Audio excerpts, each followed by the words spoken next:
Namo Om Vishnupad Paramahamsa Paribrajakacarya Ashtattar Sata Sri Srimati His Divine Grace A.C. Bhaktivedanta Swami Srila Prabhupada Ki Jai Ananta Koti Gaur Bhaktivinoda Ki Jai Ananta Koti Vaishnavrinda Ki Jai. All glories to Srila Prabhupada, all glories to Sri Guru and Sri Gauranga. Hare Krishna, dear devotees. Today, I hope all you are doing well. Today, we'll be reading from text 54 from Chaitanya Charitamrita. Yesterday we have read till text 53. From today we will be reading from text 54. If you have not listened our previous classes, please check out from our playlist. So before we begin, we will pray first. Om Namo Bhagavate Vasudevaya. Om Namo Bhagavate Vasudevaya. Om Namo Bhagavate Vasudevaya. ॐ अज्ञानतिमिरन्धस्य ज्ञानाञ्जनशलाकया चक्षुरुन्मीलितं येन तस्मै श्रीगुरवे नमः नारायणं नमस्कृत्य नरं चैव नरोत्तमं देवीं सरस्वतीं व्यासं ततो जयमुदीरये जय श्रीकृष्ण चैतन्य प्रभु नित्यानन्द श्री अद्वैत गदाधर शिवासादि गौरभक्तवृन्द नमो ओं विष्णुपादाय कृष्णपृष्ठाय भूतले श्रीमते भक्तिवेदान्त स्वामिन्निति नामिने नमस्ते सरस्वते देवे गौरवाणी प्रचारिणे निर्विशेष शून्यवादी पाश्चात्यदेशतारिणे हरे Krishna Krishna Krishna Hare Hare Hare Ram Ram Hare Hare. So let's begin from text 54 from Chaitanya Charitamrita Adi Lila. Please listen very carefully. Text 54. ऋते हरथं यत् प्रणीयत न प्रणीयत चात्मनि तद्विद्यात्मनो मायां यथा भासो यथा तमा. ऋते हरथं यत् प्रणीयत न प्रणीयत चात्मनि तद्विद्यात्मनो मायां यथा भासो यथा तमा. Rite without, artham value, yat that which, pratiyat appear to be, na not, pratiyate appear to be, cha certainly, atmani in relation to me, tat that, vidyat you must know, atmana my, mayam illusionary energy, yatha just as,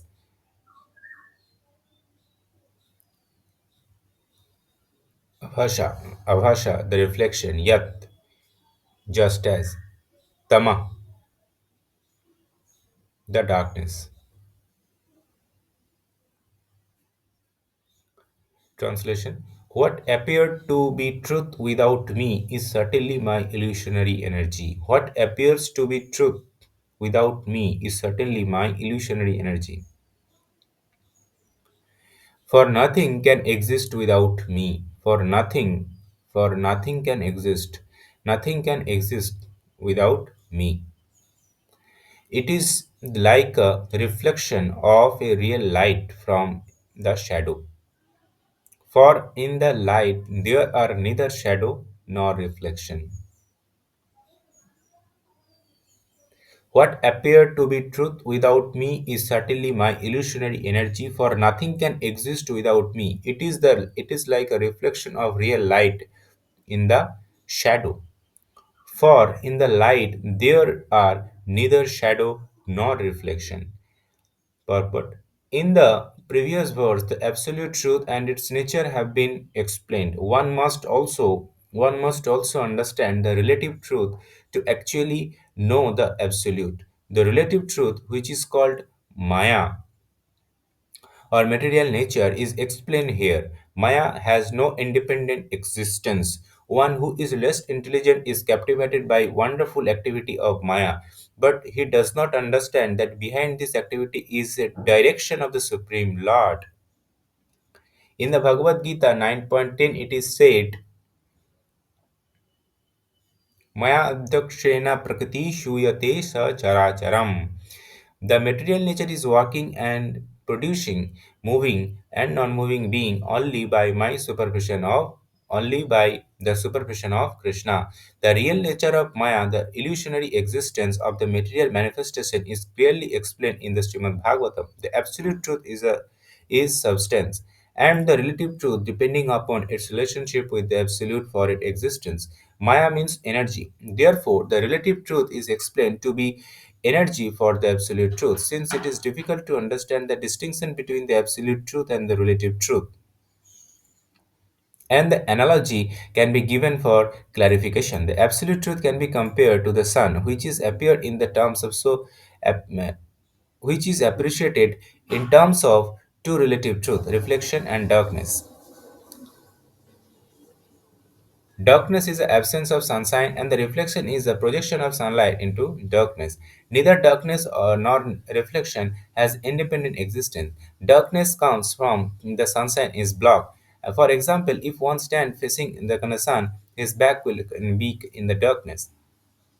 Since the darkness stands in the absence of the sun, it is therefore relative to sun. The spiritual world is compared to the real sunshine, and the material world is compared to dark region where the sun is not visible. When the material manifestation appeared very wonderful, this is due to a perverted reflection of the supreme sunshine, the absolute truth, as compared in the Vedanta Sutra. Whatsoever one can see here has it the sunshine in the absolute. As darkness is situated far away from the sun, so the material world is far away from the spiritual world. Vedic literature directs us not to be captivated by the dark region, Tama, but to try to reach the shining region of the absolute. The spiritual world is brightly illuminated, but the material world is wrapped in darkness. In the material world, sunshine, moonshine, and different kind of artificial light are required to dispel darkness, especially at night. For by nature, in the material world is dark. Therefore, the Supreme Lord has arranged for sunshine and the moonshine. But in his abode, as described in Bhagavad Gita, there is no necessity for lighting by sunshine, moonshine, or electricity because everything is a self-effulgent. That which is relative, temporary, and far away from the absolute truth is called Maya or ignorance. This illusion is exhibited in two ways, as explained in Bhagavad Gita. The inferior illusion is inert matter, and the superior illusion, the living entity.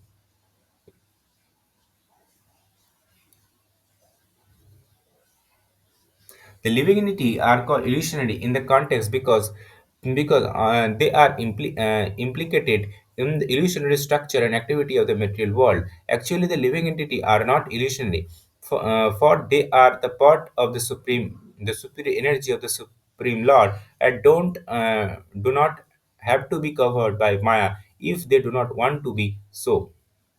The action for the living entity is a spiritual kingdom are not illusionary. They are actual eternal activity of liberated soul. They are the actual eternal activity of liberated soul.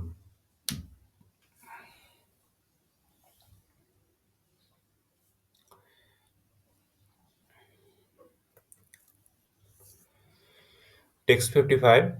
यथा महन्ति भूतानि भूतेषु चावचिम्मनु प्रविष्टान्यप्रविष्टानि तथा तेषु न तिष्वहम् यथा महन्ति भूतानि भूतेषु च पचिम्बनु प्रविष्टान्यप्रविष्टानि तथा तेषु न तेहस्वहम्. Synonyms: Yatha, as Mahanti, the universal, Bhutani, element, Bhutesu, in the living entity, Ucha Avasheshu, both gigantic and minute, Ucha Avasheshu, gigantic and minute, Anu, after, Pravishtani, situated eternally,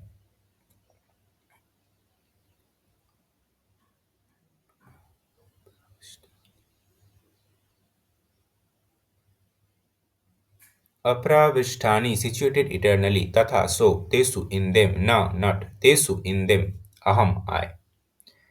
As the material element enter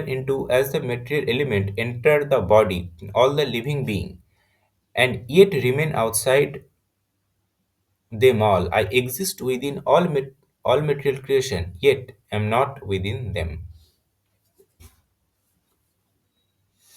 As material element enter the body, all the living being, and yet remain outside them all. I exist within all the material creation, yet am not within them. Purport. The gross material element, earth, water, fire, air, ether, combine with the subtle material element, mind, intelligence, false ego, to construct the body of the material world. And yet they are beyond this kind of body as well.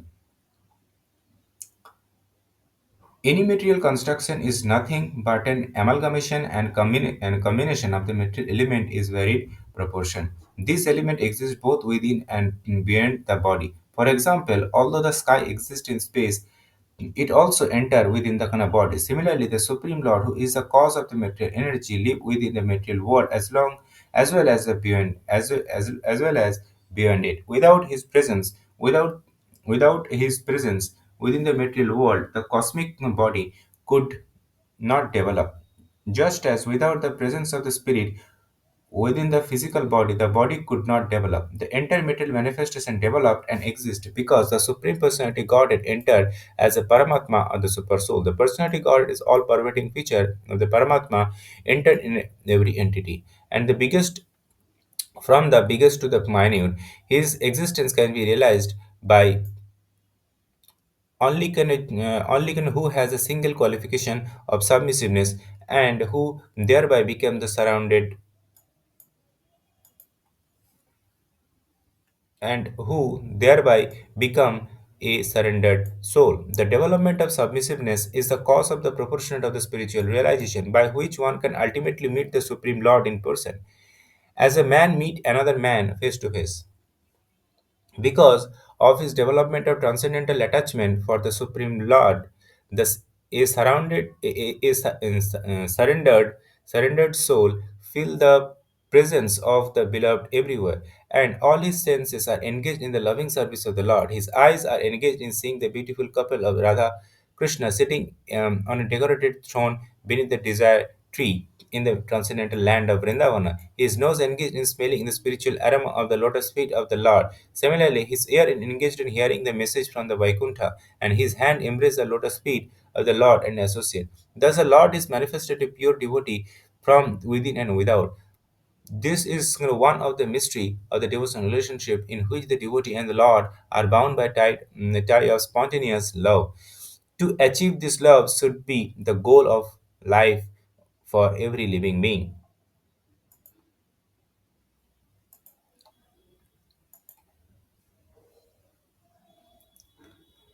एताव जिज्ञासं तत्त्वजिज्ञासुनत्मना अव्यवेति रेकव्यं यत्सत्सर्वत्र सर्वदा एताव जिज्ञासं तत्त्वजिज्ञासुनत्मना अव्यवेति रेकव्यं यत्सत्सर्वत्र सर्वदा.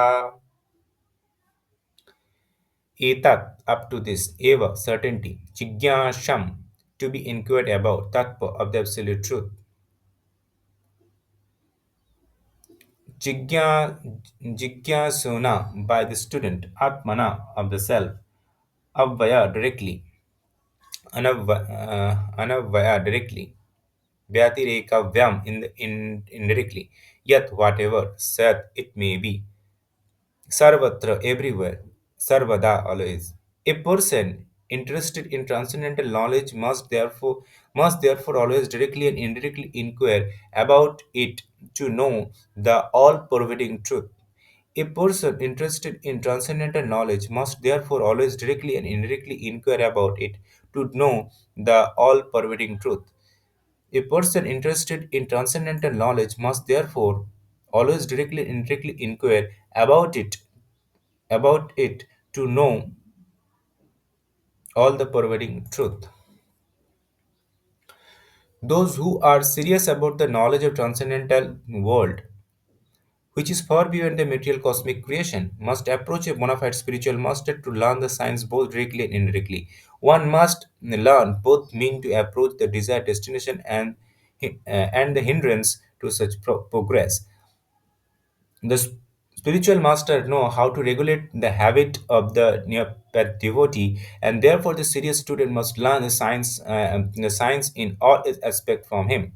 There is a difference grade and standard of prosperity. The standard of comfort happiness conceived by the common man engaged in the material labor is the lowest grade of happiness for it in a relationship with the body. The highest standard of such bodily comfort is achieved by the fruitive worker who by pious activity reach the plane of heaven or kingdom of the creative God with their delegated power. By the conception of the comfortable life in heaven is insignificant in the comparison to the happiness enjoyed in the impersonal Brahman.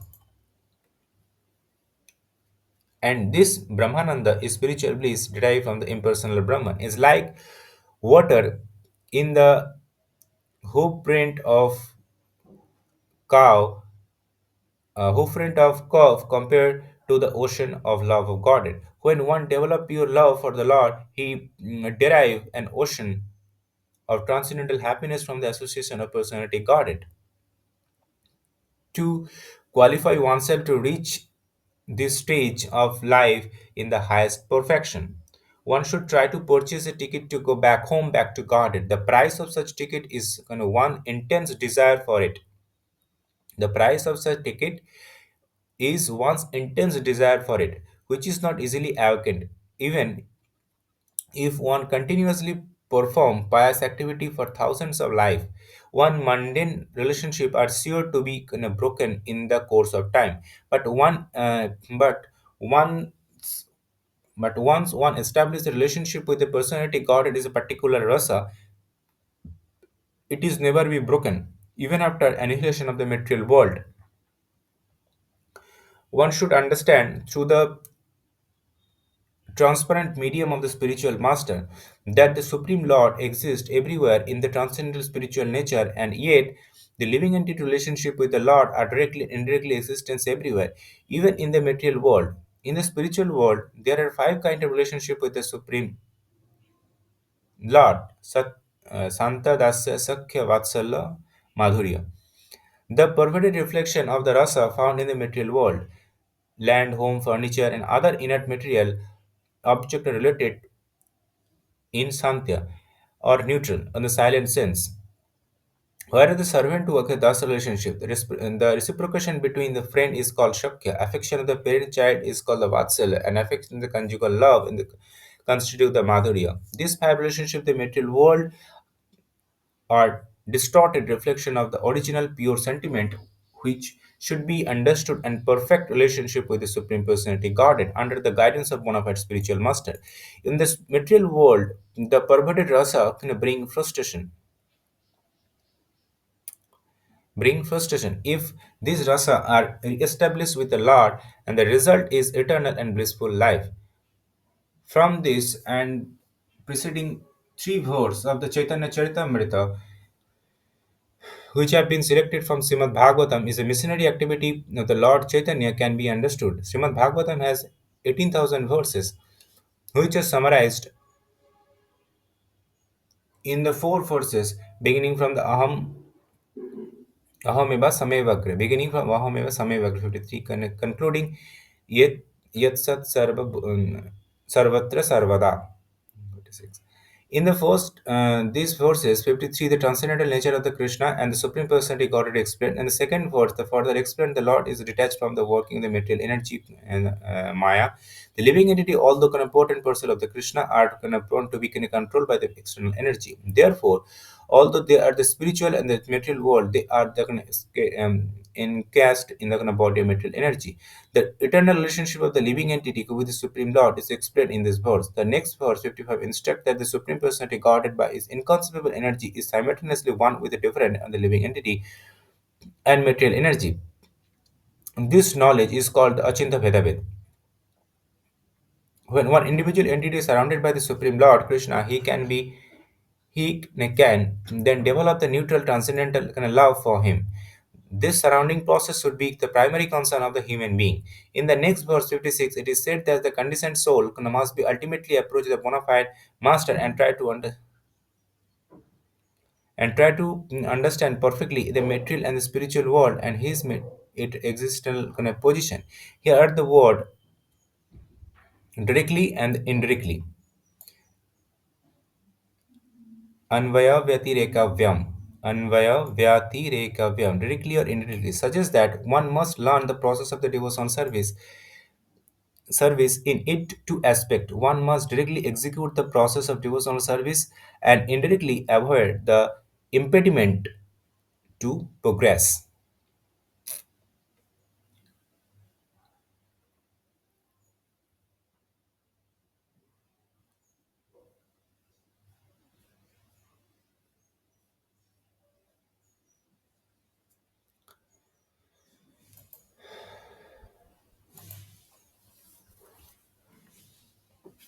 57.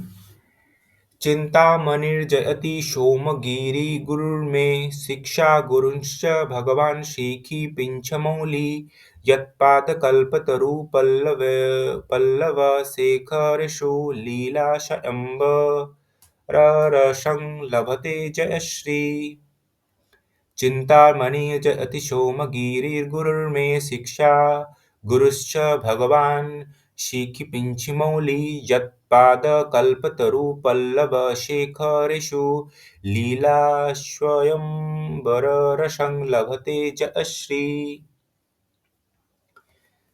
Chintamani all glories Chintamani, Somgiri, the intimate, the initiating Guru,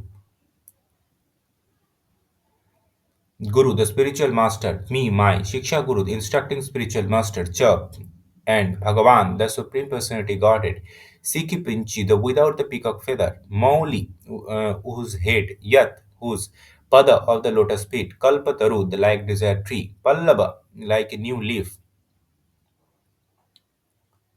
Shiksha Rishu, all the toil and noil, Lila Swayambar Vrata, the conjugal pastime, Lila Swayambara of conjugal pastime, Narasam the mellow, Labhate obtain, Jaya Shri, Srimati Radharani. All glory to Chintamani, all glory to Chintamani and my initiating spiritual master, Shomgiri. All glory to my instructing spiritual master, the Supreme Personality Godhead, who wear peacock feather in his crown. Under the shade of his lotus feet, which are like desire tree, Jayashri, Radharani, enjoy the transcendental mellow of the external concept. This verse is from Krishna Karanamrita, which were written by great Vaishnava sannyasi named Vishwa Billamangala Thakura, who is known as Lila Sukha, who is known as Lila Sukha. He intentionally desired to enter into eternal pastime of the Lord, and he lived at Vrindavana for 700 years in the vicinity of Brahmakunda, a still existing bathing tank in Vrindavana. His history Villamangal Thakur is given a book called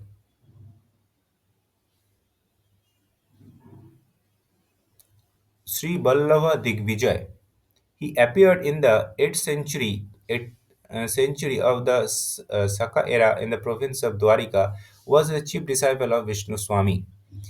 In a list of temple of the monastery kept Sankaracharya's monastery, Dwarika, Billamangal is mentioned as the founder of the Dwarikadis temple there. He entrusted the service of the deity to Hari Brahmachari, a disciple of Ballava Bhatta. Billamangal Thakur actually entered into the transcendental pastime of Lord Krishna. He has recorded his transcendental experience and appreciation in the book called Krishna Karanamrita. In the beginning of that book, he has offered his obeisances to his different guru, and he is to be noted that he has adored them all equally. The first spiritual master I mentioned is Chintamani, who is one of the instructing spiritual master.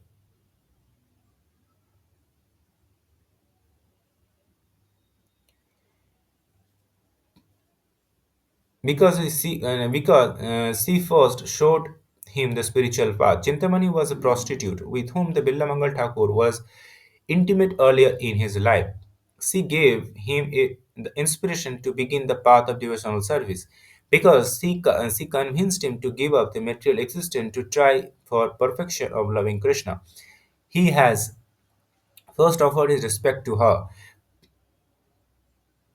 Next, he offered his respect obeisance initiating spiritual master Somagiri, and then the Supreme Personality got it.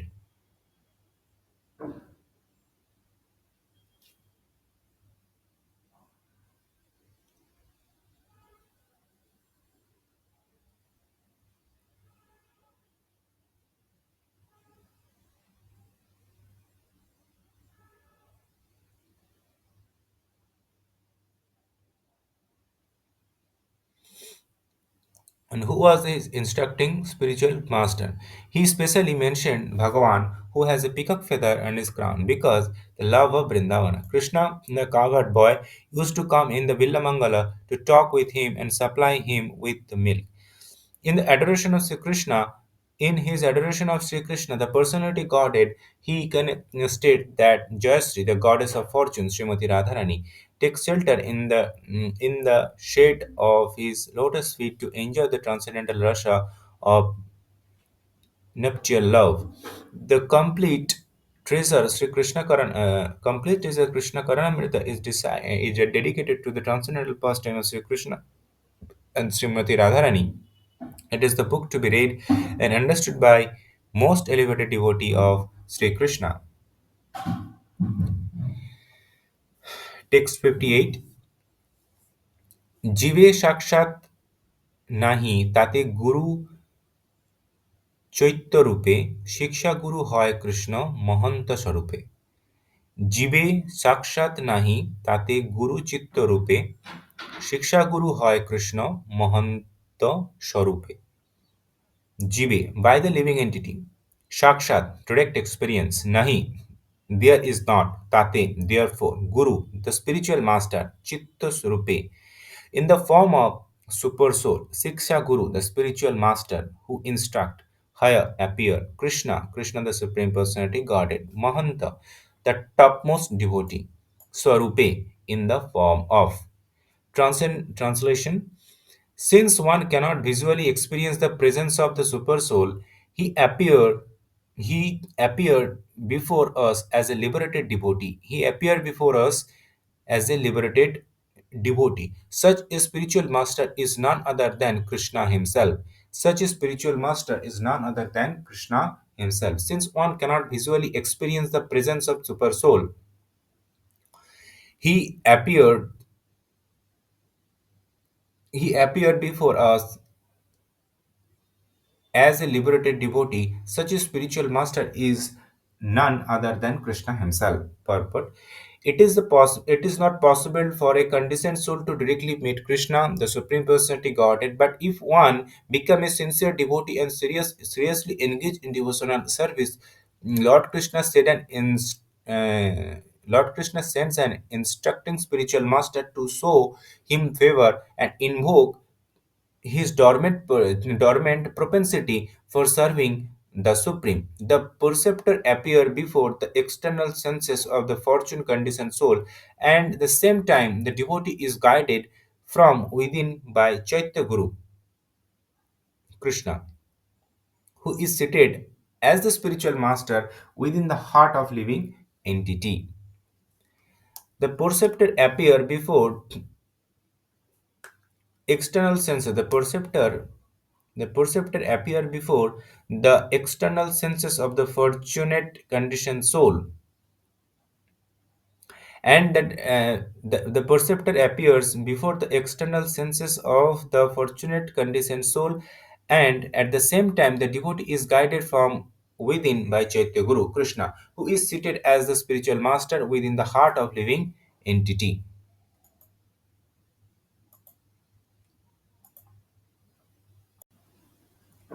Text 59. তত দুঃসঙ্গ मृत्सृज्य सत्सु सज्जित बुद्धिमान शांत एवस्य छिदन्ति मनोव्यासंग मुक्तिभिः ततो दुःसंग मृत्सृज्य सत्सु सज्जद्बुद्धिमान् शान्त एवास्य छिन्दसि मनोव्यासंग मुक्तिभिः तत therefore दुःसंग bad association utsarya giving up shatsu with the devotee sajjate one should associate buddhiman an intelligent person shanta devotee eva certainly as a one chindanti cut off mana mana vyasanga opposing attachment uktivi by their instruction. One should therefore avoid bad company and associate only with devotee. One should therefore avoid bad company and associate only with devotee. With their relaxed instruction, such saint can cut the knot connecting one with activity unfavorable to devotional service. This verse, which appears Srimad Bhagavatam 11.26, was spoken by Lord Krishna to Uddhava in the text known as the Uddhav Gita. The discussion related to story Pururava and the heavenly courtesan Urvasi. When Urvasi left Pururava, he was deeply affected by the separation. When Urvasi left Pururava, he was deeply affected by the separation and had to learn to overcome his grief. It is indicated that to learn the transcendental science, it is imperative that one avoid the company of undesirable person, always seek the company of the saint and sage who are able to impart lesson and transcendental knowledge.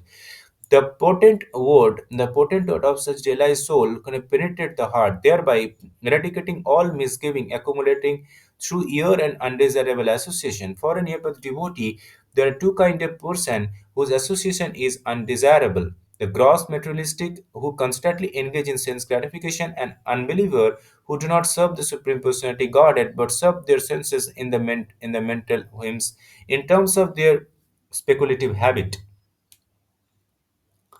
Intelligent persons seek transcendental realization should very scrupulously.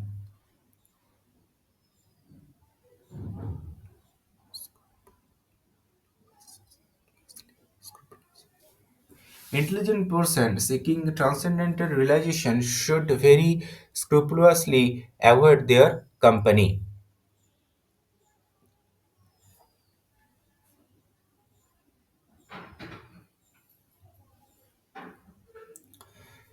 शतां प्रसङ्गानां वीर्यसंविदो भवन्ति हृत्कर्णरसायना कथा दज्जोषणादापश्यपवर्गवर्तनी श्रद्धा रतिर्भक्तिर्नुक्रमिष्यति शतां प्रसङ्गानां वीर्यसंविदो भवन्ति हृत्कर्णरसायना कथा तज्जोषणादशपवर्गनिवर्तनी श्रद्धा रतिर्भक्तिर्नुक्रमिष्यति Shatang or the devotee, Prasanga by the intimate association, Mama of me, Virya Samvido, talk full of the spiritual potency, Bhavanti appear, Riti to the heart, Krishna, Karna and to the ear, Rasha Ayana, the source of the sweetness, Katha, talk, Tat of them, Joshnath from the proper cultivation, Ashu quickly, Apavarga of the liberation, Bhartami of the path, Shraddha faith, Rati the attraction, Bhakti love,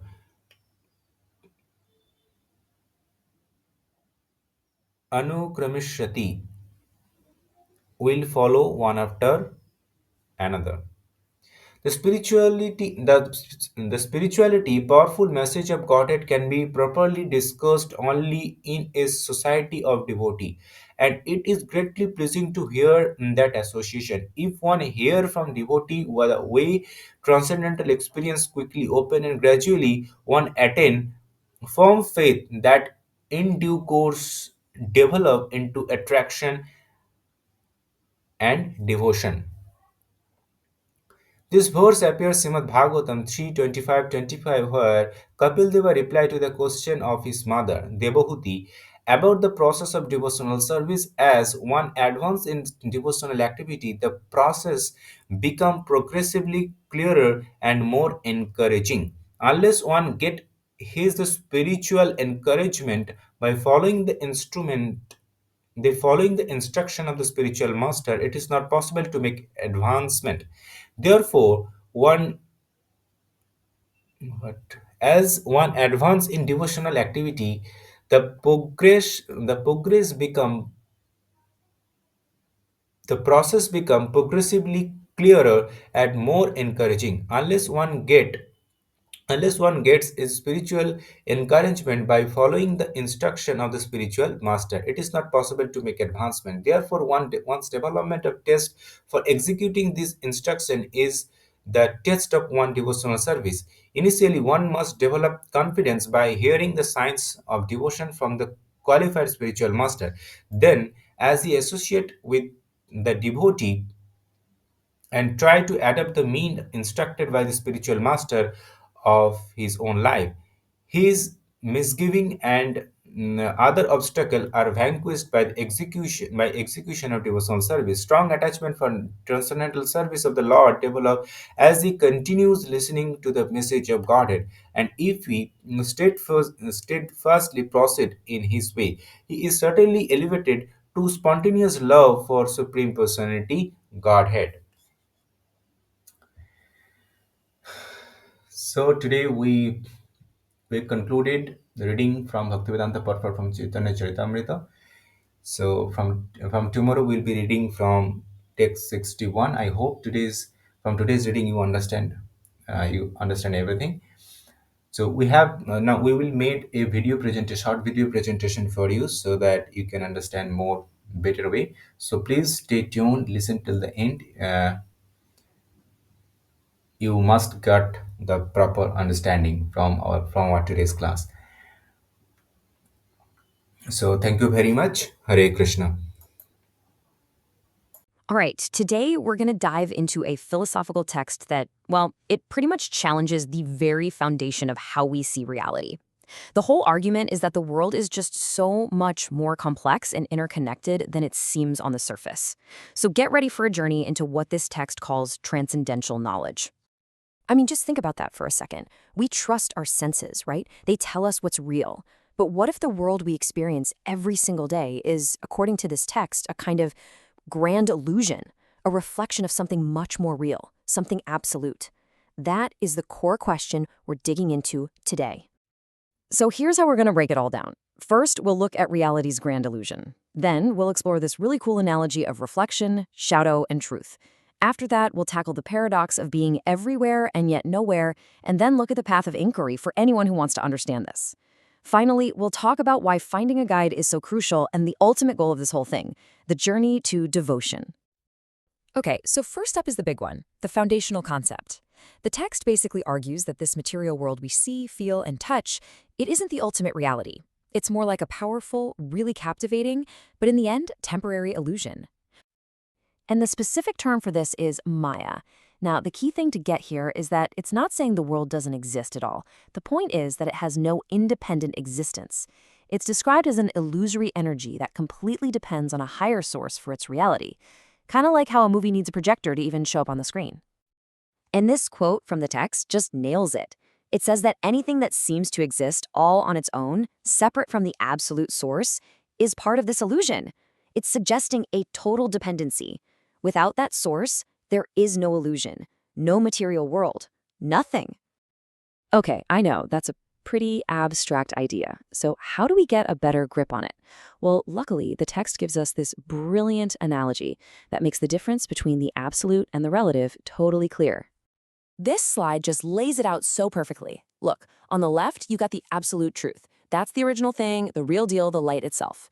And on the right, you have the relative truth, which is Maya. Just a temporary reflection, a shadow that absolutely needs the light to even exist. It's the copy, not the original. And this is the core analogy. It's beautiful. Just imagine the absolute truth is the sun. It's got its own light, it's the source of everything. Darkness, then, isn't really a thing by itself, right? It's just what happens when the sun isn't there.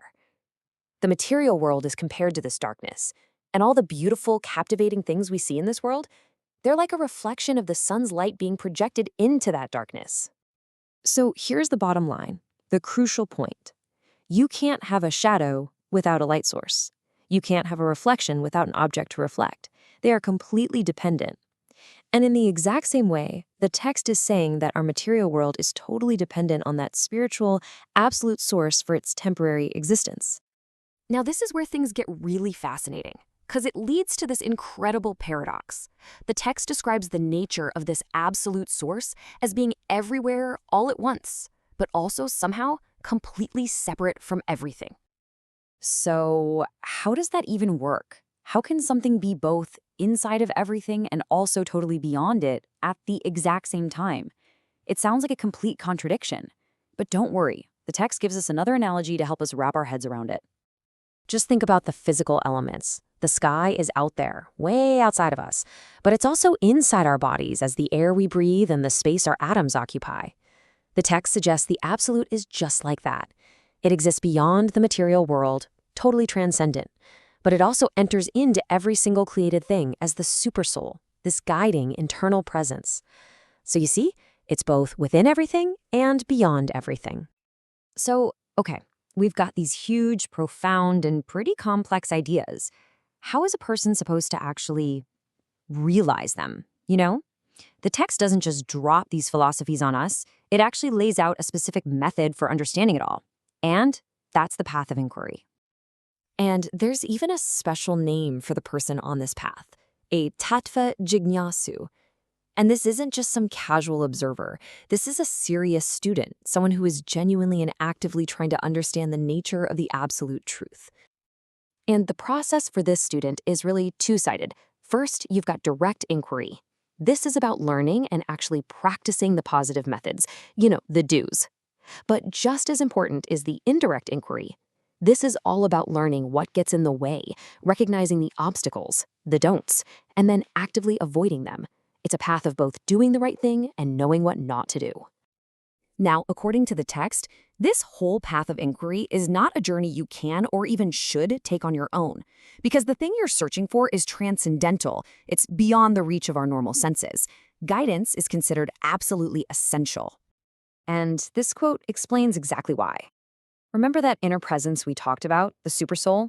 Well, since we can't just see that inner guide directly, the text says it shows up externally, in the form of a liberated devotee or a spiritual master, to give us directions. The guide on the outside is a direct reflection of the guide on the inside. It's pretty cool. And this brings us to the huge role of association. And this slide shows a really stark contrast. On the left, you've got bad association with materialists. On the right, devotee association with saints and sages. The text says their realized instructions act like swords, literally cutting through the attachments that hold you back.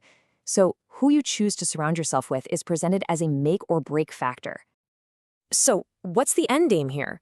Where does all of this inquiry and guidance and the right association, where does it all lead? Well, it leads to the final stage of the journey, developing pure devotion. And the whole process is laid out here as a really clear progression. It all starts with something simple, just hearing from the right sources, from devotees. That opens the path. From there, a genuine faith starts to grow. That faith then deepens into a real, tangible spiritual attraction, which finally blossoms into the ultimate goal, devotion or bhakti, a state of pure, unconditional love. And the goal of this devotion isn't something vague or abstract. It's about restoring your original spiritual relationship with the absolute. The text says that every relationship we have down here, friendship, parental love, even romantic love, is just a distorted reflection of a pure original version. And those original relationships include everything from neutrality and servitude all the way to friendship and romantic love. The whole point is to get back to the real thing, not the imperfect copy.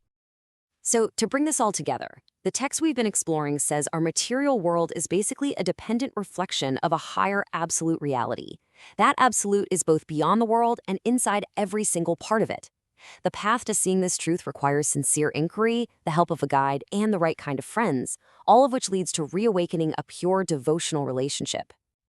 And that really leaves us with a final thought to chew on. If the love, the friendship, the affection we feel right here and now are, as the text claims, just distorted reflections, what would the real thing, the original, pure sentiment, completely untainted by the material world's illusion, what would that actually feel like?